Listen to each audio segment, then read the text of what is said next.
Hi masters, నమస్తే అండి. మనం ప్రతిరోజు ఆస్తులు అమ్ముకునే ఆత్మశోధనకే ఒక యోగి ప్రస్థానం అనే బుక్ చదువుకుంటున్నాం కదా. నిన్న ఏం చెప్పారు, ఒక స్టోరీ చెప్పారు కదండి. అంటే మనల్ని ఒక ప్రాక్టీస్ చేయమన్నారు. ఏంటది, ఒక గులాబీ పువ్వు ఒక ప్రశాంతంగా ఉన్న ప్లేస్ కి, అంటే ప్రకృతిలో అయితే ఇంకా బెటర్, లేకపోతే ఇంట్లో అయినా పర్వాలేదు, ఒక ప్రశాంతంగా ఉన్న ప్లేస్ కి వెళ్ళి ఆ గులాబీ మధ్య భాగంలో, హృదయ భాగంలో చూస్తూ ఉండమన్నారు. అలాగే ఉంటే మనకి ఏవో ఆలోచన, గులాబీని చూస్తూ ఉంటాం, ఏవో ఆలోచనలు వచ్చేస్తూ ఉంటాయి. ఫస్ట్ లో చాలా కష్టం ఇది చేయడం, కానీ రాను రాను ఆలోచనలు తగ్గుతూ ఉంటాయి. అంటే గులాబీ యొక్క పరిమళాన్ని, ఆ వాసనని ఆస్వాదించి, అది ఎంత మృదువుగా ఉంది, అదే దాని డిజైన్ చూస్తూ దాని వంకే తదేకంగా చూసి దాని గురించి ఆలోచించుకున్నారు. అంటే మన దృష్టిని మళ్ళిస్తూ ఎన్నో ఆలోచనలు వచ్చేస్తాయి. ఎందుకు వచ్చేస్తున్నాయి ఆలోచనలు అంటే, మన మనసుకి శిక్షణ లేనందువల్లే అలాంటి ఆలోచనలు వచ్చేస్తున్నాయి కదా. అందుకని దాని గురించి ఆందోళన చెందొద్దు. త్వరగానే పరిస్థితి మెరుగుపడుతుంది. ఎప్పటికప్పుడు ఆలోచనలు వస్తూ ఉంటే వాటిని కట్ చేసి మళ్ళీ గులాబీ మీదకి ఆ దృష్టిని మళ్ళిస్తూ ఉండు. క్రమంగా నీ మనసు నిశ్చలంగా క్రమబద్ధంగా మారుతుంది అంటే అని చెప్పారు కదా నిన్న. ఇది తర్వాత ఎక్కువ మంది ఏమంటారు, మాకు ఇంత తీరిగ్గా కూర్చుని ఈ పువ్వుకేసి తదేకంగా చూసే టైం లేదంటారు. ఇలాంటి వాళ్ళు తమకు పిల్లలు నవ్వినే సమయం లేదని, వానలో చెప్పులు లేకుండా నడిచే సమయం లేదని కూడా అంటారు. వీరికి మైత్రిని పెంచుకోవడానికి కూడా టైం ఉండదు. ఎందుకంటే స్నేహానికి కూడా కొంత టైం అవసరము. కొంతమంది అంటారు కదా, మనం ఏం చెప్పినా సరే టైం లేదంటారు కదా. అందుకని చెప్తున్నారు. నీకు అలాంటి వాళ్ళ గురించి బాగా తెలుసులాగా ఉంది అంటే ఈయన, ఒకప్పుడు నేను కూడా అలాగే ఉండేవాడిని అని చెప్తున్నారు జూలియన్.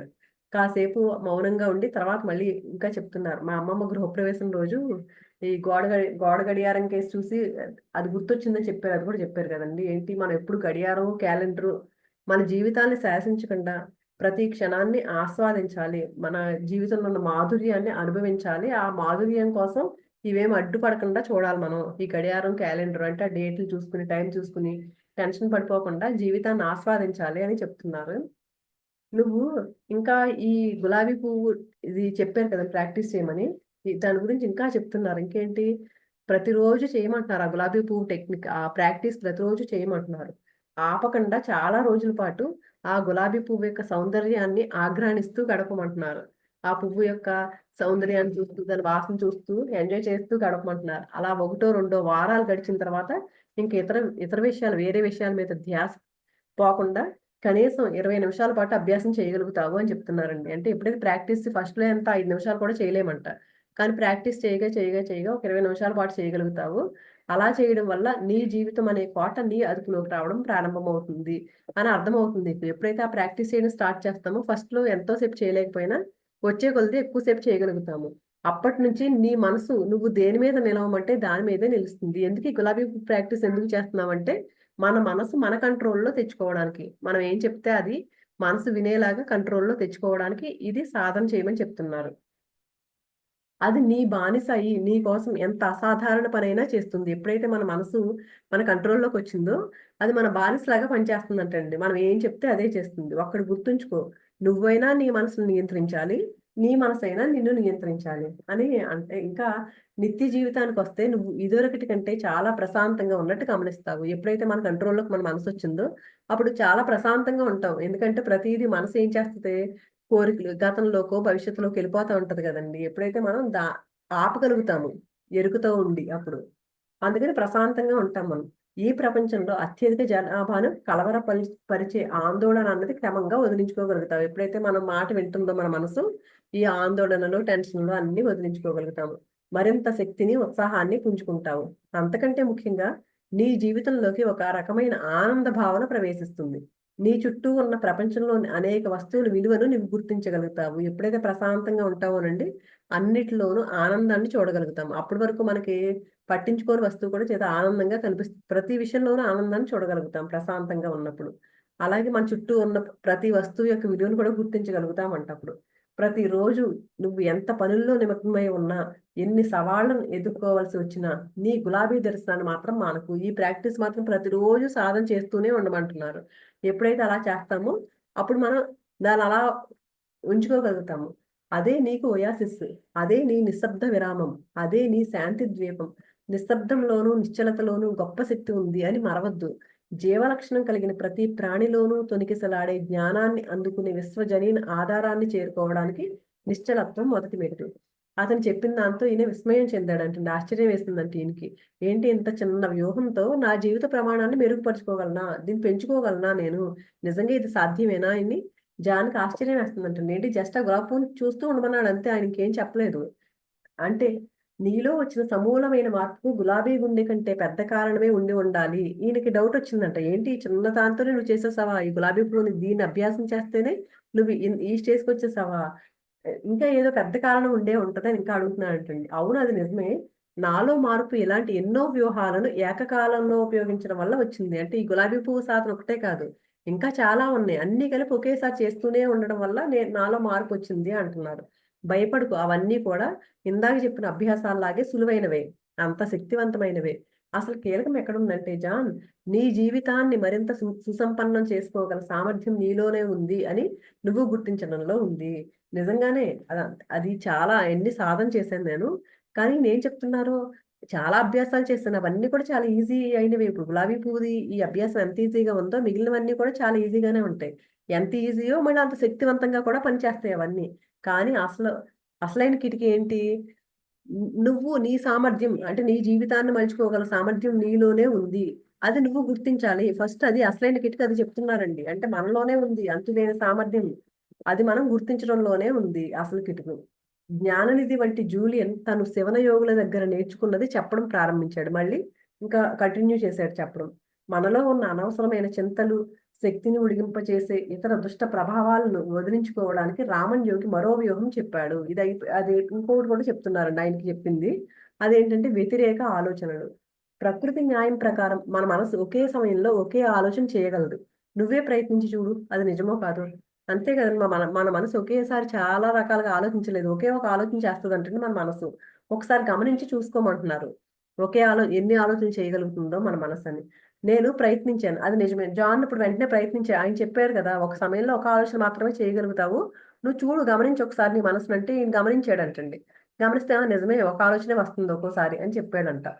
చెప్తే చాలా తక్కువ మందికి తెలిసిన ఈ పరిజ్ఞానంతో మనం అతి తక్కువ సమయంలోనే మన మనసును ఒక సానుకూలమైన, సృజనాత్మకమైన స్థితికి తీసుకెళ్లగలం. ఇది చేయడం చాలా సులభం. ఎప్పుడైతే దీన్ని గమనించడం మొదలుపెట్టామోనండి, మనం చాలా పాజిటివ్‌గా, క్రియేటివ్‌గా ఆలోచించగల స్థితికి మనం తీసుకురాగలుగుతామంట మన మైండ్‌ని. ఇది చాలా సులభమైన ట్రిక్. ఒక అవాంఛనీయమైన ఆలోచన మీ మనసును ఆక్రమించిందనుకోండి, వెంటనే దాని స్థానంలో ఒక ఉత్సాహకరమైన ఆలోచనను నింపండి. మన పనికిరాని ఆలోచన ఏదైనా వ్యతిరేక ఆలోచన గాని, అవసరం లేని ఆలోచన గాని మన మనసులో వచ్చిందనుకోండి, వెంటనే ఏం చేయమంటున్నారు? దాన్ని తీసేసి పనికొచ్చే ఆలోచనని అక్కడ పెట్టమంటున్నారు. ఎందుకంటే ఒక మనసు ఎప్పుడు ఒక ఆలోచనే కదా చేస్తుంది. దాని ప్లేస్‌లో దీన్ని మనకు ఉపయోగపడే ఆలోచనని పెట్టమంటున్నారు. ఇది ఎలాంటిదంటే మీ మనసు ఒక స్లైడ్ ప్రొజెక్టర్ అనుకోవాలి. ఒక్కొక్క ఆలోచనను ఒక స్లైడ్ లాంటిది. మనం చూస్తాం చూడండి స్లైడ్స్ వస్తా ఉంటాయి కదా!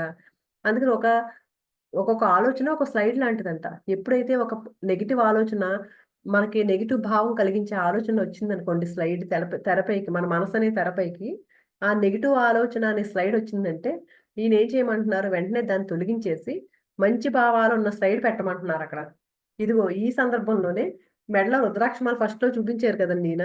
అదేంటని అడిగితే ఇప్పుడు చెప్తున్నాడు. ఈయన ఏం చేస్తారంట, ఎప్పుడైనా నెగెటివ్ థాట్ వచ్చిందనుకోండి లోపల, ఆ మెడలో ఉన్న రుద్రాక్షలు అప్పుడు గుర్తొస్తాయంట. వెంటనే ఏం చేస్తారంట, ఒక బాధాకర ఆలోచన వచ్చినప్పుడల్లా ఆ గొలుసు తీసి ఆ రుద్రాక్ష మాల తీసి అందులోంచి ఒక రుద్రాక్ష తీసేస్తారంటండి. తీసేసి దాన్ని ఈయనకు దగ్గర ఒక సంచి ఉంటదంట. అందులో ఒక గిన్నుందంట. అందులో ఏసేస్తారంట. ఆ కప్పులో ఒక కప్పు ఉందంట. ఆ కప్పులో పెట్టేస్తారంట. ఎందుకంటే ఈయన అది చూసినప్పుడల్లా గుర్తొస్తదంట. అంటే ఆందోళన కలిగించే ఆలోచనలకు గుర్తు ఈ పూసలో. ఒక ఆందోళన వచ్చిందండి. ఒక నెగెటివ్ థాట్ వచ్చింది. రాగానే అదేంటి ఒక పూస తీసేసి ఆ కప్పులో ఏసేసుకుంటున్నారు. అందుకని బ్యాగ్ తీయగానే ఏంటి కప్పులో పూసలు కనిపించినాయనుకోండి. ఓహో! ఇన్ని ఆలోచనలు చేశాను పనికిరాని ఆలోచనలు అనేది గుర్తొస్తుంది. అంటే నేను నా మనసుపై నియంత్రణ సాధించడానికి ఇంకా శ్రమించవలసి ఉంది అనే విషయాన్ని ఈ కప్పు చూసినప్పుడల్లా, ఆ కప్పులో పూసలు చూసినప్పుడల్లా గుర్తొస్తాయి అని చెప్తున్నారు. అరే! ఇదేదో గమ్మత్తుగా ఉందే! దీన్ని హాయిగా ఆచరించొచ్చు. నేనెప్పుడు ఇలాంటి చిట్కా వినలేదు. ఈ వ్యతిరేక ఆలోచనల వ్యూహం గురించి ఇంకా చెప్పు అని అడుగుతున్నారు జాన్. నీకు సజీవమైన ఉదాహరణ ఒకటిస్తాను. ఒకరోజు ఈయనకి చెప్తున్నారు. ఈయన నువ్వు కోర్ట్‌లోకెళ్ళావు. కోర్ట్‌లో ఏదో జరగరానిది జరిగింది. న్యాయమూర్తి చట్టంపై నీ వ్యాఖ్యానాలు ఏదైతే అక్కడ వీళ్ళు వాదిస్తూ ఉంటారు కదండీ! నీ వాదన నచ్చలేదు జడ్జికి. కానీ నీ ప్రత్యర్థి ఎలా ఉన్నాడు? ఎదురుగా ఇలా వేరే లాయర్ ఉంటాడు, ఆపోజిట్ లాయర్ ఉంటాడు కదండి, అపోజిషన్ లాయర్. అతను చాలా హాయిగా ప్రశాంతంగా ఉన్నాడు. కానీ ఎందుకు ఈయన మాటలు నచ్చలే జడ్జికి, ఈయన చెప్పిన వాదన నచ్చలేదు అనుకోండి. నీ క్లయింట్ కూడా అప్పుడు మనకి ఎవరైతే నమ్ముకుంటారో ఆ క్లయింట్ ఉంటాడు కదండి, ఆ క్లయింట్ కూడా ఈ లాయర్ ప్రవర్తనపై ఏంటి, నా కేసు గెలుస్తాడా లేదా నా లాయర్ అనిపిస్తుంది కదండి. అసహనం వచ్చేస్తుంది ఆ టైంలో నువ్వు ఇంటికి వచ్చి నీ కుర్చీలో విచారంగా కూలబడతావు, అంతే కదండి. ఆ కేసు ఆ రోజు ఏమీ బాగలేదు, జడ్జి ఏమో ఈయనకి నచ్చలేదు ఈయన చేసిన వాదన. ఈ క్లయింట్ ఏంటి, అమ్మో ఈ నగ్గుతాడా లేదా అన్నట్టు అసహనంగా ఉన్నాడు. ప్రత్యర్థి మాత్రం హాయిగా ప్రశాంతంగా ఉన్నాడు. ఇంటికి వచ్చేసరికి ఎలా ఉంటుంది, అమ్మ నేను ఈ కేసు నగ్గుతానా లేదా అని ఒక ఆలోచన వస్తుంది కదండి. వచ్చి ఇంటికి వచ్చి ఏం చేస్తాడు, విచారంగా కూలబడతావు. నీకు అన్ని నిరాశాజనకమైన ఆలోచనలే వస్తున్నాయని గుర్తించడం మొదటి పని. అప్పుడు ఎలాంటి ఆలోచనలు వస్తాయండి, నెగిటివ్ థాట్సే వస్తూ ఉంటాయి. అందుకని అది గుర్తించడం ఫస్ట్ మనం చేయాల్సింది ఏంటంటే, ఫస్ట్ నువ్వు గుర్తించడమే ఫస్ట్ నువ్వు చేయాల్సింది. ఆత్మ నియంత్రణ సాధించడానికి మొదటి మెట్టు ఆత్మజ్ఞానం. రెండో మెట్టు ఏంటి తెలుసా? ఈ విషాదకరమైన ఆలోచనలు నీ మనసులో ప్రవేశించినంత సులువుగానే వాటిని తొలగించి మంచి ఆలోచనలతో నింపవచ్చునని తెలుసుకోవడం. ఇది చాలా ఈజీ ఇది అని చెప్తున్నారు. ఏంటది? ఎప్పుడైతే నెగిటివ్ వచ్చిందో వెంటనే తొలగించి వాటిని మంచి ఆలోచనతో నింపడం, అంతే. విచారానికి వ్యతిరేక భావనలు ఏమిటో ఆలోచించు. విచారం అంటే ఏంటి? విచారానికి వ్యతిరేకం ఏంటి? ఉల్లాసంగా, ఉత్సాహంగా ఉండడం. అందుకని ఉల్లాసంగా ఎప్పుడైతే బాధ వచ్చిందో ఆ టైంలో ఉల్లాసంగా, ఉత్సాహంగా ఉండడం మీద దృష్టి పెట్టమంటున్నారు. నువ్వు ఆనందంగా ఉన్నావు అనుకో, చిరునవ్వు కూడా నవ్వితే మంచిది. అంటే ఆనందంగా ఉన్నాను అనుకోవడమే కాకుండా దాని భావనతో ఎప్పుడైతే చూపిస్తామో చిరునవ్వుతో అనుకోమంటున్నారండి. ఆ బాధ వచ్చినప్పుడు ఎప్పుడైతే అలాగా అభినయించు. అంటే నువ్వు ఆనందంగా ఉన్నప్పుడు నీ శరీర కదలికలు ఎలా ఉంటాయో అలా యాక్ట్ చేయి నువ్వు. అప్పుడు నేరుగా కూర్చుని దీర్ఘ నిశ్వాస తీసుకుని మంచి ఆలోచనలపై మనసును కేంద్రీకరించు. కొన్ని నిమిషాల్లోనే నీలో అసాధారణమైన మార్పు నీకే తెలుస్తుంది. ఎప్పుడైనా మనకు బాధ వచ్చిందనుకోండి, ఇలా చేయమంటున్నారన్నమాట. దానికంటే ముఖ్యంగా ఈ వ్యతిరేక ఆలోచనల వ్యూహాన్ని అభ్యసిస్తూ నీ మనసులోకొచ్చే విషాద ఆలోచనల్ని వదిలించుకుంటూ ఉన్నావంటే కొన్ని వారాల్లోగా వాటికి నీపై ఎలాంటి ఆధిపత్యము లేదు అని గమనిస్తావు. నేను చెప్పేది అర్థమవుతుందా అంటున్నారు. అంటే ఏంటి, ఎప్పుడైతే ఈ వ్యతిరేకంగా ఆలోచనలు వచ్చినప్పుడు మనం దాన్ని ఎప్పుడైతే ప్రాక్టీస్ చేస్తామో కొన్ని రోజులకి ఇలాంటివన్నీ విషాద ఆలోచనలు, పనికిరాని ఆలోచనలు ఏవైనా వచ్చినాయి అనుకోండి, ఆ వదిలించుకోవడం స్టార్ట్ చేసిన తర్వాత కొన్ని వారాల్లోనే వాటికి అంటే మన మనసులోకి రాకుండా పోతే ఏంటంటే మన మీద ఆధిపత్యం చెలాయించలేమంటండి. ఎప్పుడైతే మనం ప్రాక్టీస్ చేస్తామో అప్పుడు. ఆయన ఇంకా ఇలా చెప్తున్నారు. ఆలోచనలు అనేవి చాలా ముఖ్యం. అవి సజీవమైనవి, సజీవ శక్తి కలిగినవి అనుకో. ఎక్కువ మంది తమ ఆలోచనల స్వభావాన్ని గురించి పట్టించుకోరు. నిజానికి మీ ఆలోచనల నాణ్యతే మీ జీవన నాణ్యతను కూడా నిర్దేశిస్తుంది. అంటే మన జీవితంలో ఎంత నాణ్యంగా అంటే మనం ఎలా క్వాలిటీ ఆఫ్ లైఫ్ అంటారు కదండీ. ఎప్పుడు గడుపుతామంటే మన ఆలోచనలు ఎంత క్వాలిటీగా ఉంటాయో, మనం ఎలాంటి మంచి ఆలోచనలు చేస్తామో దాన్ని బట్టే మన లైఫ్ కూడా ఉంటుంది. నువ్వు నడిచే వీధి, నువ్వు ఈత కొట్టే సరస్సు నీ బాహ్య ప్రపంచంలో భాగమైనట్టే, ఆలోచనలు కూడా నీ బాహ్య ప్రపంచంలో భాగాలే. ఏదైతే మనం బయట చేసే పనులు మన మన ప్రపంచం భాగాలైనట్లు, మనం చేసే ఆలోచన కూడా ఖచ్చితంగా దీనికి భాగమేనంటండి. ఎందుకు? బలహీనమైన మనస్సు బలహీనమైన చర్యలకే దారితీస్తుంది. ఒక బలమైన సుశిక్షితమైన మనస్సు అద్భుతాలను సాధించగలదు. అలాంటి మనసు నిత్య అభ్యాసం ద్వారా ఎవరైనా సాధించవచ్చు. మన మనసు ఎప్పుడు బలంగా ఉండాలి. బలంగా ఉండాలంటే ఏం చేయాలి? పాజిటివ్ ఆలోచనలే ఉండాలి. ఎప్పుడైతే అలా బలంగా ఎప్పుడైతే ఉందో అద్భుతాలను సృష్టిస్తుంది మన మనసు. అలాంటి మనసును నిత్య అభ్యాసం ద్వారా ఎవరైనా సాధించొచ్చు. అందుకని మనం ప్రాక్టీస్ చేస్తే ఎవరైనా సాధించవచ్చు. మనసు అలా బలంగా, స్ట్రాంగ్‌గా ఉండడం. నీ జీవితాన్ని సంపూర్ణంగా అనుభవించాలంటే, నీ అతి విలువైన ఆస్తులను చూసుకున్నంత జాగ్రత్తగా నీ ఆలోచనలను కాపాడుకోవాలి. చాలా ఇంపార్టెంట్ చూడండి. మనం ఎప్పుడైతే సంపూర్ణంగా మన జీవితాన్ని హ్యాపీగా ఎంజాయ్ చేస్తూ దాన్ని అనుభవించాలంటే జీవితాన్ని, అతి విలువైన మన ఆస్తులను చూడండి ఎంతో భద్రంగా దాచుకుంటాం. మన దగ్గర బంగారం ఉందనుకోండి, ఎంత భద్రంగా దాచుకుంటాం మన లాకర్‌లో పెట్టుకొని. అలాగే మన ఆలోచనల్ని మనం కాపాడుకోవాలని చెప్తున్నారండి. నీ లోపలి అశాంతినంతా పోగొట్టుకోవడానికి కష్టపడి పని చెయ్యి. దాని ఫలితాలు అద్భుతంగా ఉంటాయి. అంటే మన ఆలోచనల్ని, వ్యతిరేక ఆలోచనలు పోగొట్టడానికి ఎప్పుడైతే కష్టపడి పని చేస్తామో, అద్భుతమైన రిజల్ట్స్ మనకొస్తాయి. ఈయన ఇంక అప్పుడు అడుగుతున్నారు జూలియన్, నేను ఏనాడు ఆలోచనలను సజీవ మూర్తులుగా చూడలేదే. అంటే ఒక విధమైన ఆశ్చర్యంతో అడుగుతున్నాడు ఈయన. అప్పటి వరకు వినలేదు ఈయన ఇలా ఆలోచనలు ఇలా ప్రభావం చూపిస్తాయని. కానీ అవి నా చుట్టూ ఉన్న ప్రపంచంలోని ప్రతి విషయాన్ని ఎలా ప్రభావితం చేస్తాయో ఇప్పుడు తెలుస్తుంది నాకు. ఇప్పటివరకు నాకు తెలియదు ఇలా ఆలోచన ప్రభావం చూపిస్తే మన మీద అని. కానీ నాకు ఇప్పుడు నువ్వు చెప్తుంటే తెలుస్తుంది అని అంటున్నారు ఈయన. మనం కేవలం సాత్విక ఆలోచనలే కలిగి ఉండాలని శివన యోగులు విశ్వసిస్తారు. ఈ స్థితికి వారు రావడానికి చాలా కారణాలే ఉన్నాయి. ఇందాక నేను చెప్పిన అభ్యాసాలు చేయడం, మంత్రాలు ఉచ్చరించడం, ఆరోగ్యకరమైన జీవన అలవాట్లు కలిగి ఉండడం, జ్ఞానం ప్రసాదించే గ్రంథాలు చదవడం, సజ్జన సాంగత్యం అనే వాటి వల్ల దీన్ని సాధించారు. శివన యోగులు ఎప్పుడు ఇలాంటివన్నీ చేయడం వల్ల అంటండి పాజిటివ్‌గా ఉండడం అనే దాన్ని సాధించారంట. వారి మనసుల్లో ఆళ్ళంటండి ఏం చేస్తారంటే శివన యోగులు అన్నీ ఈ మంత్రాలు చదవడం ఇవన్నీ పాజిటివ్‌గా ఉండడం కోసం మనకి ఒక ఇదండి. అవి కూడా ఒక టెక్నిక్ అన్నమాట. పాజిటివ్‌గా ఉండగలుగుతాం అవన్నీ చేయడం వల్ల. అదే కాకుండా ఏంటంటే వీళ్ళ మనసులో పొరపాటున ఒక పనికిరాని ఆలోచన వచ్చిందంటేనండి, ఎంతో దూరం నడిచి అక్కడ ఒక జలపాతం ఉంటదంటండి. ఆ జలపాతం కింద నుంచుని ఆ చల్లదనాన్ని భరించలేని స్థితికి చేరుకునేంత వరకు తడిసి తమ శిక్షను అనుభవించేవారంటండి. ఎప్పుడైనా పనికిరాని ఆలోచన వచ్చినప్పుడు. చూడండి అక్కడ వీళ్ళుండేది హిమాలయాల్లో గదా! చాలా చల్లని ప్రదేశం కదా అది. మంచుతో నిండుంటది గదా! అలాంటి దగ్గర జలపాతం దగ్గర కింద నుంచోవడం అంటే మాటలండి. ఆ చల్లటి నీళ్ళ కింద అసలే చలి మంచులో చల్లటి నీళ్ళ కింద నుంచోవడం ఎలా ఉంటది? కానీ ఇంక భరించలేము అనుకునేంత వరకు ఉండేవారంటండి ఆ చల్లటి నీళ్ళ కింద. పనికిరాని ఆలోచన వచ్చినప్పుడు. అప్పుడు అలా శిక్షణ అనుభవించేవారంట వాళ్ళు. ఈ యోగులు వివేకవంతులు అని నువ్వు చెప్పినట్టు గుర్తు. ఒక్క చెడ్డ ఆలోచన వచ్చినంత మాత్రానే హిమాలయ పర్వతాల్లో భరించలేని చల్లటి జలపాతం కింద నుంచినే శిక్ష విధించుకోవడం వివేకుల లక్షణంలా లేదు. అతిగా ఉంది అని చెప్తున్నారంట. మనకు కూడా అలాగే అనిపిస్తది కదండీ! మరి నిజంగా అంత చిన్న ఒక చెడ్డ ఆలోచన వచ్చినంత మాత్రాన అంత శిక్ష అవసరమా అన్నట్టు అడుగుతున్నారు జాన్. న్యాయవాది వృత్తి తెచ్చిన అనుభవంతో నా ఆక్షేపణకు జూలియన్ టపీమని సమాధానం చెప్పారంట వెంటనే ఈయన. జాన్, నేను కరుగ్గా చెప్పక తప్పదు. నీ మనసులో ఒక్కటంటే ఒక్కటి కూడా రాకూడని ఆలోచన రావడానికి వీల్లేదు. చాలా స్ట్రాంగ్‌గా చెప్తున్నారనమాట. ఎందుకు ఈయన జోక్‌గా అడుగుతున్నాడు కదా! ఏంటి అంత అవసరమా అని. అంటే వాళ్ళ ఆలోచనని అంత అంత ఇదిగా ఎంత ఇంపార్టెంటో అనేది చూడండి మనకక్కడ. ఒక్క ఆలోచన వచ్చిందంటే అలాంటి శిక్ష తీసుకుంటున్నారంటే మన ఆలోచనల పట్ల ఎంత ఎరుక ఉండాలి అనేది వాళ్ళు అంత శిక్ష ఎందుకు అనుభవిస్తున్నారంటే, అంత తప్పు చేసినట్టు ఫీల్ అవుతున్నారు. ఎందుకు అంటే, ఇంకొకసారి చేయకూడదు అని. అది గుర్తొస్తది గదండీ! అందుకని చాలా స్ట్రాంగ్‌గా చెప్తున్నారు. నువ్వు పొరపాటున ఒక్కటి కూడా రావడానికి వీల్లేదు నెగెటివ్ ఆలోచన అని. ఆందోళనకరమైన ఏ ఆలోచనైనా పిండం లాంటిది. అది చిన్నగానే ప్రారంభమవుతుంది. కానీ క్రమంగా పెద్దదవుతుంది. చివరికి తనే ఒక ప్రాణిగా రూపుదిద్దుకుంటుంది. ఎప్పుడైతేనండి ఒక చిన్న ముందు ఆలోచన ఎలాంటి నెగెటివ్ ఆలోచన ఫస్ట్ చిన్నగానే మొదలవుతుంది. కానీ అదే పెద్దగా అయిపోయి చివరికి తనే ఒక ప్రాణిలాగా రూపుదిద్దుకుంటుందంటండి. అందుకని ఒక క్షణం ఆగి నవ్వుతూ మళ్ళీ చెప్తున్నాడంట. ఈ విషయం మాట్లాడుతున్నప్పుడు నేను ఒక మత బోధకుడిని అలాగా అనిపిస్తే ఏమనుకోకు. నా ఉత్సాహం ఎందుకంటే ఎన్నాళ్లకు అసంతృప్తులు, నిరాసక్తులు, నిత్య బాధాజీవులు అయిన మనుషుల జీవితాన్ని బాగు చేయగల పరికరాలు కనుక్కున్నాను అనే ఆనందం. ఈయన చెప్తున్నాను నేనేదో బోధకుడిలాగా బోధిస్తున్నాను అనుకోకు. కానీ నాకు తెలిసింది ఎలా ఆనందంగా ఉండొచ్చో తెలిసింది కాబట్టి అది అందరికి తెలియచేయాలనే తపన మాత్రమే నేను.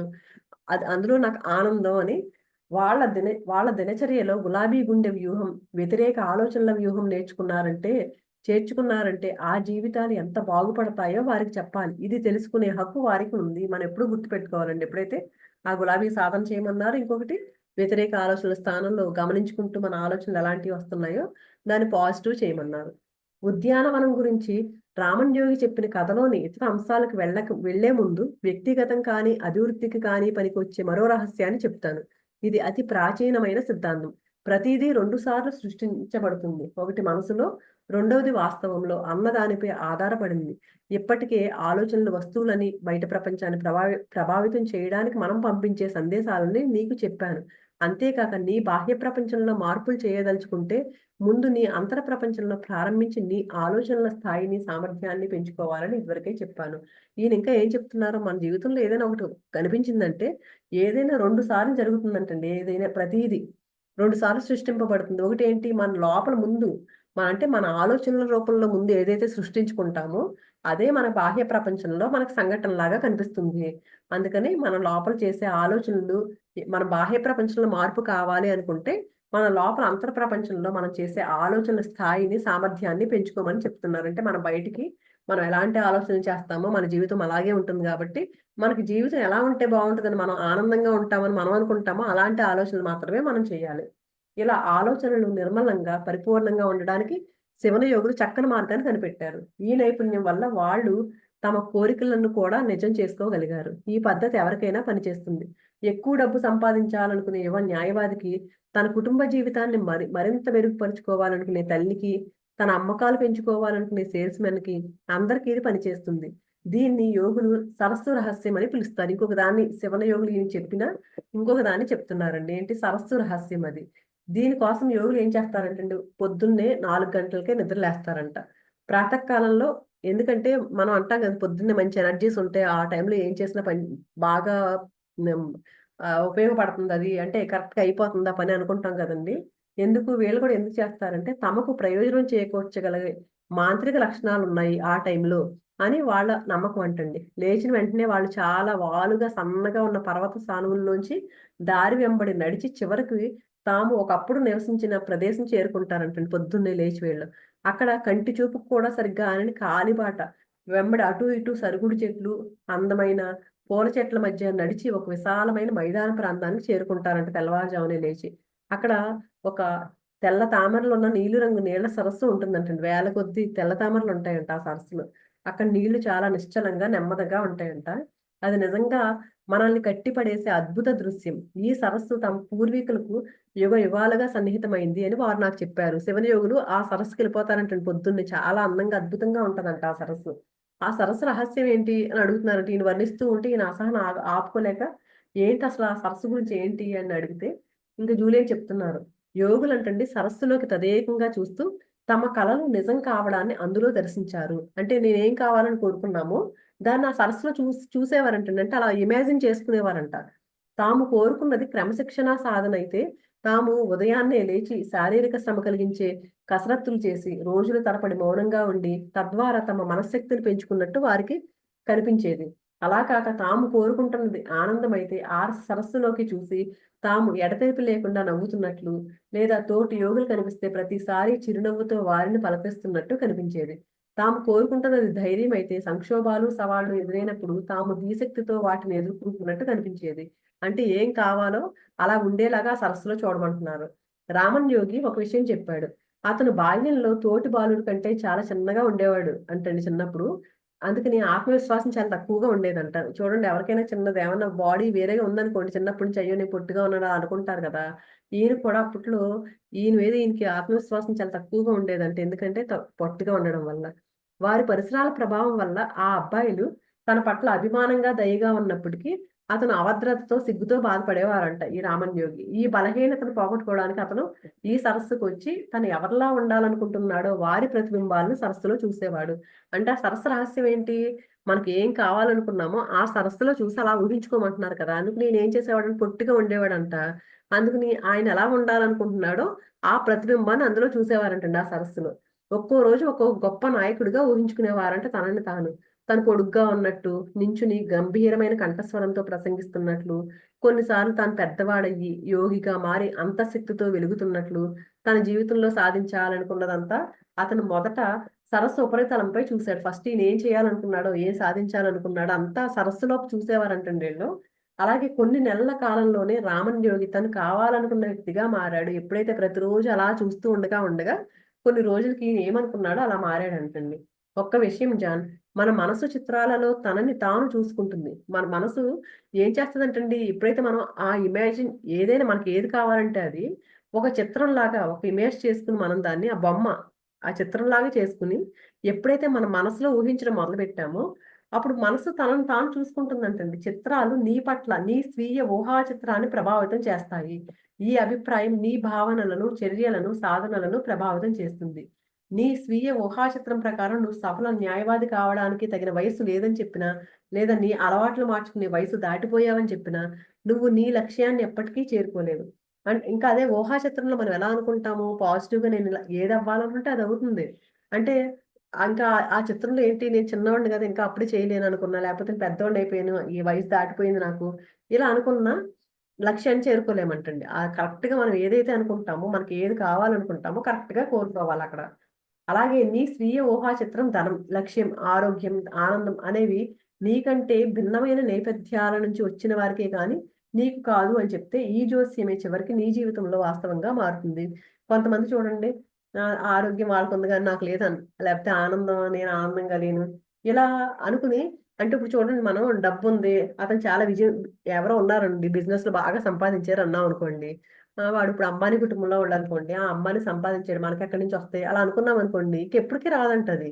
అంటే మనం ఏంటి, భిన్నమైన నేపథ్యాల నుంచి వచ్చిన వారికి మనకు కాదు అలాంటిది అని మనం ఎప్పుడైతే నమ్మేస్తామో, అది ఎప్పటికి నిజంగానే మన జీవితంలో వాస్తవంగా మారిపోతుంది. అందుకని ఏదైనా అంటే ఏదైనా పాజిటివ్ గా ఉండాలి, నెగిటివ్ అక్కడ అలా కూడా చేయకూడదు నెగిటివ్ అని. అయితే నువ్వు ఉత్తేజకరమైన సృజనాత్మకమైన ఊహా చిత్రాలను నీ మనసనే వెండి తెరపై ప్రసారం చేయడం ప్రారంభిస్తే నీ జీవితంలో గొప్ప మలుపులు రావడం ప్రారంభమవుతుంది. ఏదైతే మనకు నీకు ఏది కావాలనుకున్నావో, మనకి ఏది కావాలనుకున్నావో అలాంటి దాన్ని ఎప్పుడైతే ఊహిస్తామో అప్పుడు మన జీవితంలో మలుపులు రావడం మొదలవుతుంది. ఎందుకంటే మనం ఏది ఊహిస్తే అదే మన భౌతిక జీవితంలోకి వస్తుంది. మనం ఎలాంటి ఆలోచన చేస్తే అదే మన జీవితంలోకి వస్తాయి. ఐన్‌స్టీన్ ఏమన్నాడో తెలుసా? జ్ఞానం కంటే ఊహ గొప్పదే అని చెప్పారంటండి ఐన్‌స్టీన్. అందుకే నువ్వు ప్రతి నిత్యం కొన్ని నిమిషాలైనా సరే సృజనాత్మక ఊహా చిత్రాలు అభ్యసించడంలో గడపాలి. అంటే నువ్వేం కావాలనుకుంటున్నావో ఆ రూపంలో నిన్ను నువ్వు చూసుకో. అది అది గొప్ప న్యాయమూర్తి కావచ్చు, గొప్ప తండ్రి కావచ్చు, గొప్ప పౌరుడు కావచ్చు. అంటే మనం ఏం కావాలనుకున్నాం అది ఊహా చిత్రాలు గట్టిగా ఊహించుకోవాలండి. ఎప్పుడైతే మనసులో అనుకుంటామో అది సాధించగలం మనం. నేను సరస్సు రహస్యం అభ్యసించాలంటే ఒక ప్రత్యేకమైన సరస్సుని దేన్నైనా వెతుక్కోవాలా? ఈయన అడిగాడంటండి జాన్. అంటే సరస్సు రహస్యం అని చెప్పారు కదా! సరస్సులో చూసుకునే వాళ్ళు కదా! అని చెప్తున్నారు కదా! మరి నేను సరస్సులో వెతుక్కోవాలా అంటే ఈయనేం చెప్తున్నారు? అక్కర్లేదు. ఆ సరస్సనేది యోగులు సానుకూల ఊహా చిత్రాల కల్పన కోసం వాడుకున్న ప్రతీక మాత్రమే. ఈ పని నువ్వు నీ ఇంట్లో హాల్‌లో కూర్చొని కూడా చేయొచ్చు. ఆఫీస్‌లోనూ చేయొచ్చు. తలుపేసుకో, టెలిఫోన్ ఆపి, కళ్ళు మూసుకో, దీర్ఘంగా ఊపిరి తీసి 2, 3 నిమిషాల తర్వాత నువ్వే విశ్రాంతిగా భావిస్తావు. కళ్ళు మూసుకున్న తర్వాత కొంచెం చాలా పీస్‌ఫుల్‌గా అనిపిస్తుంది కదండీ! ఆ తర్వాత నువ్వు ఎవరిగా ఉండాలనుకుంటున్నావో ఆ చిత్రాలన్నీ తలుచుకో. నీకు ప్రపంచంలోకెల్లా మంచి తండ్రి కావాలనుకుంటే పిల్లలతో నువ్వు ఆడుకుంటున్నట్టు, నవ్వుతున్నట్టు, వారి ప్రశ్నలకు ఆనందంగా సమాధానం ఇస్తున్నట్లు ఊహించుకో. ఉద్రిక్త సమయంలోనూ నువ్వు హుందాగా, ప్రేమగా ప్రవర్తిస్తున్నట్లు ఊహించుకో. ఇదే సంఘటన నిజంగా జరిగితే ఎలా ప్రవర్తిస్తావు అన్న దృశ్యాన్ని మనసులోనే చిత్రించుకో. మనకేది కావాలంటే అదే ఊహించుకుని, నిజంగా అది జరిగిపోయిన తర్వాత మనం ఎలా ఉంటాము, ఎంత ఆనందంగా ఉంటాము, దాన్ని కూడా మనసులోనే చిత్రించుకోమంటున్నారు. ఈ రకమైన ఊహా చిత్రణ అనేక సన్నివేశాల్లో పనికొస్తుంది. న్యాయస్థానంలో నీ సంబంధాలు మెరుగుపరుచుకోవడానికి, ఆధ్యాత్మికత పెంపొందించుకోవడానికి కూడా ఇవి పనికొస్తాయి. అంటే ఎలాంటి సందర్భంలో అయినా ఇలాంటివి పనికొస్తాయి. దీన్ని క్రమం తప్పకుండా ఉపయోగిస్తే నీకు ఆర్థిక లాభాలతో పాటు నీకు అవసరం అనుకుంటే భౌతికమైన ఇతర ప్రయోజనాలు కూడా కలుగుతాయి. మనకి ఎలాంటి ప్రయోజనాలు కావాలంటే అలాంటివి కలుగుతాయి. ఎప్పుడైతే మనం ఇమాజిన్ చేసుకోవడం స్టార్ట్ చేసామో.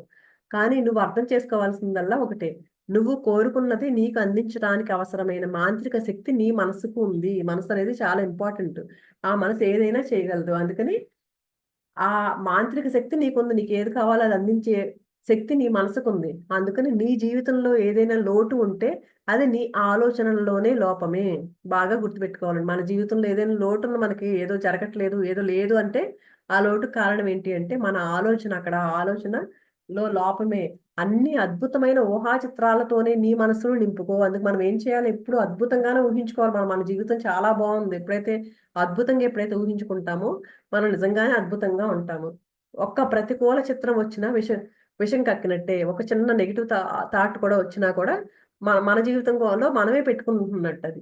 ఒక్కసారి ఈ ప్రాచీన వ్యూహం ఆచరించడం మొదలుపెడితే, నీ మనసుకున్న అనంతమైన సామర్థ్యం నీకర్థమై, నీలో నిద్రాణమై ఉన్న ప్రతిభా శక్తి బంధనాల నుంచి విముక్తమవుతాయి. ఎప్పుడైతే లోపల నిద్రపోతూ ఉంటాయి శక్తులు, బోలెడన్ని శక్తులున్నాయంటండి. ఎప్పుడైతే మనం నమ్మడం మొదలుపెడతామో, నా లోపల అంత సామర్థ్యం ఉంది నా మనసుకి, అనంతమైన సామర్థ్యం ఉంది. అది ఏమైనా చేయగలదు. దానికంత శక్తి అనంతమైన శక్తి ఉందని ఎప్పుడైతే నమ్ముతామో, లోపల ఏదైతే దాక్కుని ఉందో మనలో ఉన్న క్రియేటివిటీ గాని, మనలో ఉన్న ప్రతిభ గాని, మనలో ఉన్న శక్తి గాని అదంతా బయటకొస్తాయంటండి. జూలియన్ ఏదో విదేశీ భాష మాట్లాడుతున్నట్లుగా అనిపిస్తుంది. జాన్ చెప్తున్నారు. అంటే అప్పటి వరకు వినలేదు ఇలాంటి ఈయన. అందుకని ఇదేదో నాకు తెలియని భాష మాట్లాడుతున్నట్లుంది. ఆధ్యాత్మిక, భౌతిక సమృద్ధి సాధించడానికి కావాల్సిన మాంత్రిక శక్తి మన మనసుకుంది అని ఇంతవరకు ఎవరు చెప్పగా వినలేదు నేను. అలాగే ఊహా చిత్రానికి ఉన్న శక్తి, మన చుట్టూ ఉన్న ప్రపంచంపై దాని ప్రభావం అనే విషయాలను ఎవరు ఎప్పుడు చెప్పలేదు. కానీ నా అంతరాంతరాలలో జూలియన్ మాటల పట్ల విశ్వాసం కలుగుతోంది. ఈయనెప్పుడు వినలేదు కదండీ! నిజమేనా అనిపిస్తుంది. కానీ చాలా విశ్వాసంగా తెలుస్తుంది. నమ్ముతున్నాడీయన. ఈ మనిషి బుద్ధి బలం, నిర్ధాయక శక్తి సందేహించిన అవసరం లేదు. న్యాయ విషయాల్లో ఇతని ప్రతిభ ప్రపంచ ప్రఖ్యాతి చెందింది. నేను ఇప్పుడు నడుస్తున్న బాటలో అతను ఇదివరకే ప్రయాణించాడు. తూర్పు దేశాల యాత్రలో అతనికి ఏదో లభించింది అనే మాట మాత్రం వాస్తవం. ఎందుకంటే అతను చూస్తున్నాడు కదండి, అతనిలో మార్పు చూస్తున్నాడు కదా. కాబట్టి ఇది ఖచ్చితంగా వాస్తవమే. అతని శరీర దారుఢ్యం, ప్రశాంత వదనం, అతనిలో వచ్చిన సమూలమైన మార్పు, నేను అతని మాటలు వినడమే మంచిది అని నాకు అనిపిస్తుంది. ఇవన్నీ మార్పు చూస్తున్నాడు కాబట్టి ఖచ్చితంగా ఇతను చెప్పేదంతా నిజమే, నేను వినాలి అనుకుంటున్నారు ఈయన. నేను వింటున్న విషయాల గురించి ఆలోచించే కొద్దీ అవి చాలా నమ్మదగినవిగా అనిపిస్తున్నాయి. ఎలాగైనా ఈనాడు మనం వాడుతున్న దానికంటే మనసుకు ఎక్కువ శక్తి ఉండే ఉండాలి. అది నిజం కాకపోతే తమ పసిబిడ్డ కారు కింద పడితే తల్లి కారును పైకెత్తి బిడ్డను రక్షించుకున్న సంఘటన ఎలా జరగగలదు? అంతే, నిజంగానే మనసుకు శక్తి ఉండాలి ఈయన అనుకుంటున్నారనమాట జాన్ ఇవన్నీను. శక్తి ఉండే ఉండొచ్చు, లేకపోతే మనం చూసింది కదండి, కారు కింద ఆ అమ్మాయి పడిపోతే ఆ పాప కారు ఎత్తేసింది ఆవిడ. ఎలా జరుగుతుంది అలాంటి సంఘటన? మార్షల్ క్రీడాకారుడు పేర్చిన ఇటుకలను ఒక్క దెబ్బతో ఎలా పిండి చేయగలుగుతాడు మనసుకు శక్తి లేకపోతే? తూర్పు దేశాల యోగులు తమ గుండె చరణాన్ని అభీష్టానుసారం ఎలా నిలవరించగలరు? భరించలేని బాధను ఏమాత్రం చలించకుండా ఎలా తట్టుకోగలరు? అసలు సమస్య బహుశా నాలోనే. మనిషికున్న అసాధారణ శక్తులపైన నమ్మకం లేని నా మనసులోనే ఉంది ఈయన అనుకుంటున్నారు ఇంకా. ఈ సాయంత్రం ఒకప్పటి కోటీశ్వరుడు, నేటి హిమాలయ యోగి అయిన ఈ వ్యక్తితో నేను గడుపుతున్న సమయం నా జీవితాన్ని గురించి పునరాలోచించుకోవడానికి వచ్చిన హెచ్చరికేమో అని అనుకుంటూ ఉన్నారు ఈయన మనసులో. కానీ జూలియన్, నువ్వు చెప్పిన అభ్యాసాలు ఆఫీసులో చేయడం ఎలా? ఇప్పటికే నా సహోద్యోగులంతా నన్ను ఒక విచిత్ర ప్రాణి అనుకుంటూ ఉంటారు. అంతేగాని పక్కన ఉన్న వాళ్ళు, తిరిగిన వాళ్ళు ఎలా ఉంటారు? ఏ పిచ్చెక్కినట్టుంది అనుకుంటారు కదా. వాళ్ళందరూ ఇప్పటికే నన్ను వింతగా చూస్తున్నారు. నేను ఎలా చేయాలి ఆఫీసులో అంటే, రామన్ యోగి ఆయన సహచరులు తాము కొన్ని తరాల నుంచి వింటున్న ఒక జాతీయాన్ని నాతో కూడా అనేవారు. అప్పుడు ఈయన చెప్తున్నారు. నాతో వాళ్ళు చెప్పేవారంట రామన్ యోగులు. ఏం చెప్పేవారు? మనిద్దరికీ ముఖ్యమైన ఈ రోజున నేను నీకు ఇది చెప్తాను. ఆ మాటలేంటంటే, మరో వ్యక్తి కంటే ఉన్నతుడివి కావడంలో గొప్పతనం ఏమీ లేదు. నీలోని పాత నువ్వు కంటే ఉన్నతుడివి కావడమే నిజమైన ఔన్నత్యం. అంటే పక్కనోళ్ళు ఎవరినో పోల్చుకుని, వాళ్ళతో పోల్చుకుని వాళ్ళకంటే గొప్ప నేను ఇలా కాదు. పక్కనోళ్ళతో పోల్చుకోవడం కాదు. నిన్న నువ్వెలా ఉన్నావో, ఈ రోజు నువ్వెలా ఉన్నావు? బెటర్ అయిందా లేదా? ప్రతిరోజు మనల్ని మనం చెక్ చేసుకోవాలంటండి. ఈరోజు నేను ఇలా ఉన్నాను. రేపొద్దున్న కొంచెం ఏం నేర్చుకున్నాను నేను? ఎలా ఉన్నాను నా జీవితంలో? మార్పు ఏమైనా వచ్చిందా నేను? పాజిటివ్‌గా తిరుగుతున్నానా మనసు? అనేది అందుకని అలా చెప్పారంట. రామన్ యోగి ఇంకా చెప్తున్నారంట. ఎవరితోనో పోల్చుకోవడం కాదు. ఎవరితోనో పోల్చుకుని వాళ్ళకంటే ఉన్నతుడినయ్యాను అని పోల్చుకోవడం కాదు. నీలో ప్రతిరోజు నీలోని పాత నువ్వు కంటే ఉన్నతుడు కావాలి అని. నేననే నేననేదేంటంటే, నీ జీవితాన్ని నువ్వు మెరుగుపరుచుకోవాలి అనుకుంటే, నీకు అర్హత ఉన్నవన్నీ పొందాలి అనుకుంటే, నీ పోటీ నీతోనే. అందుకని ఇతరులు నీ గురించి ఏమనుకుంటారో అనవసరం. నేను ఆఫీసులో ఎవరో ఏదో అనుకుంటారని మనం మానేస్తాం నిజంగానే కదండీ! కానీ నేనేం చెప్తున్నాను, ఎవరో ఏదో అనుకుంటే నీకనవసరం. నువ్వు చేసేది మంచి పనైతే గనక, ఎవరో ఏదో అనుకుంటారనేది వదిలేయి నువ్వు. నువ్వు నీతో ఏమనుకుంటున్నావు అనేది ముఖ్యం. నువ్వు చేస్తున్నది సరైనది అయినప్పుడు ఇంకొకళ్ళ తీర్పు గురించి పట్టించుకోకు. పక్కనోళ్ళు అనుకుంటూనే ఉంటారు. కానీ నువ్వు చేసేది సరైంది అని నీకనిపించినప్పుడు నువ్వు నువ్వు చే ఇంకొకళ్ళు ఎవరో ఏదో అంటారని పట్టించుకోకుండా నీ ఆత్మకు, నీ హృదయానికి నువ్వు తప్పు చేయడం లేదని తెలిసినప్పుడు ఏదైనా చెయ్యి. మంచి చేస్తున్నప్పుడు సిగ్గుపడకు. ఏది మంచిదో గుర్తించు. దానికి కట్టుబడి ఉండు. ఇంకొకటి, నీకు పుణ్యం ఉంటుంది గానీ ఇతర వ్యక్తుల యోగ్యతతో పోల్చుకుని నీ యోగ్యతను బేరీజు వేయకు. చూడండి, మనం ఎంతసేపు మనకు నిజంగా ఉన్నదాన్ని వదిలేసి, అబ్బా! పక్కనోళ్ళు ఇంకా అది చాలా చేస్తున్నారు కదా, నేను చేయలేకపోతున్నాను. ఇలా ఆలోచించుకుంటూ ఉంటాం కదా. అందుకని పక్కనోళ్ళు ఎవరితోనో నీ యోగ్యతను కంపేర్ చేసుకోకు. ఎవరిది ఎవరికి ఆళ్ళే యూనిక్ అని చెప్పుకుంటారు కదండీ మనకి. ప్రతి ఒక్కళ్ళలో ఒక స్పెషాలిటీ ఉంటది. మనదేముందో మనం గుర్తించుకోవాలి. అంతేగాని పక్కనోళ్ళు అంత స్పెషల్‌గా ఉన్నారు, ఆళ్ళింకా అలా ఉంది, వాళ్ళ జీవితం వాళ్ళింకా చేస్తున్నారు. ఏదో ప్రతి దానిలోను మనం పోల్చుకుంటూ ఉంటామండి. పక్కనోళ్ళు ఉన్న గొప్పతనాన్ని చూసి, అయ్యో! నేను చేయలేకపోతున్నానని ఫీల్ అవుతాం. ఎందుకు? నీ యోగ్యత, నీకు కూడా ఉంది యోగ్యత. దాన్ని గుర్తించు ఫస్టు. పక్కనోళ్ళ యోగ్యతతో పోల్చుకోకు. నీ యోగ్యతను బేరీజు వేయకు అని చెప్తున్నారీయన. రామన్ యోగి అన్నట్లు ఇతరుల కలల గురించి ఆలోచిస్తూ నువ్వు గడిపే ప్రతి క్షణం నీ కోసం సమయం నుంచి కొంచెం కోల్పోతావు. పక్కనోళ్ళ గురించి ఆలోచించామనుకోండి, ఆళ్ళు భలే సక్సెస్ అయ్యాడు, అతను అలాగా ఇలాగని పక్కనోళ్ళ గురించి ఆలోచిస్తే నీ టైం నువ్వు వేస్ట్ చేసేసుకుంటున్నావు. అందుకని నీ కోసం నువ్వు గడుపుకునే టైం వేస్ట్ చేసుకుంటున్నావు పక్కనోళ్ళ గురించి ఆలోచిస్తే అని చెప్తున్నారు. అప్పటికే అర్ధరాత్రి దాటి 7 నిమిషాలయిందంట. విచిత్రం, నాకసలు అలసటగానే లేదు. ఆ మాట జూలియన్‌తో అంటే అతను నవ్వాడంటండి. జ్ఞానమయ జీవనంలోని మరో సూత్రం నువ్వు ఇప్పుడు నేర్చుకున్నావు. చాలా వరకు అలసట అన్నది మన సృష్టే. అంతే కదండీ! అలసట ఎప్పుడు మన ఒక దిశానిర్దేశం, ఒక స్వప్నం లేని వారిని అలసట ఆవహిస్తుంది. ఒక ఉదాహరణ చెప్తాను. అంటే అలసట అనేది నువ్వు తెచ్చుకున్నది. అది కూడా మన మనసులో సృష్టే. అది కూడా అలసట అనేది ఏమీ ఉండదు అని ఒక ఎగ్జాంపుల్ చెప్తున్నారు. ఏంటంటే, నువ్వు మధ్యాహ్నం పూట ఆఫీస్లో కూర్చుని ఒక కేసు సిద్ధం చేసుకుంటూ పేపర్లు చదువుకుంటూ మనసు వేరే విషయాలపైకి మళ్ళడం కురుకు పట్టడం నీకు జరిగిందా ఎప్పుడైనా అని అడుగుతున్నారు. అంటే ఏదో పని చేసుకుంటున్నావు, పని చేసుకునేటప్పుడు మనసు అలా వేరే ఆలోచనలోకి వెళ్ళిపోయి నీకు ఎప్పుడు నిద్ర పట్టేసిందా అని అడుగుతున్నారు.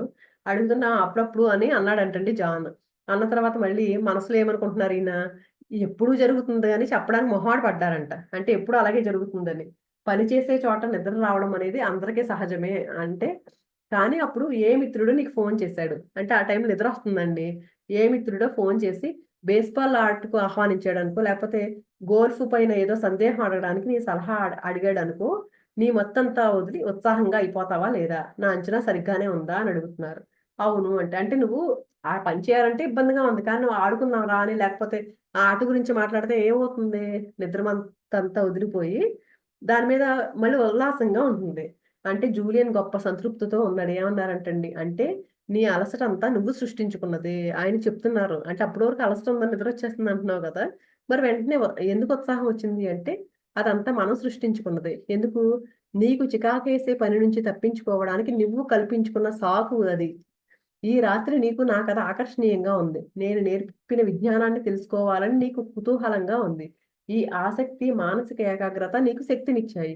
ఈ సాయంత్రం నీ మనసు గతంలోనూ లేదు, భవిష్యత్తు పైన లేదు. ఈ క్షణం పైన అంటే మన సంభాషణ పైనే కేంద్రీకృతమైంది. ఇదే విధంగా నువ్వెప్పుడు వర్తమానంపై ఏకాగ్రతతో వ్యవహరిస్తే నీలో అవధులు లేని శక్తి జనిస్తుంది. దానికి గడియారంతో నిమిత్తం లేదు. నేను అంగీకార సూచకంగా తల ఊపాను. జూలియన్ వివేకం చాలా తెలిసినట్టుగానే ఉంది కానీ ఇంతవరకు తోచలేదు నాకు. సామాన్య విజ్ఞానం అంటే కామన్ సెన్స్ నిజానికి అంత సామాన్యం కాదేమో! నా చిన్నప్పుడు మా నాన్న ఒక వాక్యం పదే పదే ఎందుకనేవాడో ఇప్పుడు అర్థమైంది. అన్వేషించే వారికే ఏదైనా లభ్యమవుతుంది. ఆయన ఇప్పుడు నాతో ఉంటే బాగుండేది అనుకుంటున్నారు. అంతే కదండీ! ఎవరికైనా సరే ఎవరైతే అన్వేషిస్తారో వారికే కదా ఏదైనా దొరుకుద్ది. తెలుసుకోవాలని ఎవరైతే అనుకుంటారో వాళ్ళకే దొరుకుద్ది జ్ఞానమైనా ఏదైనా సరే. అని చెప్తున్నారు. ఇక్కడితో ఇక్కడ ఈ అధ్యాయం కంప్లీట్ అయిందండి. మిగిలింది రేపు చెప్పుకుందాము. థాంక్ యూ సో మచ్ అండి.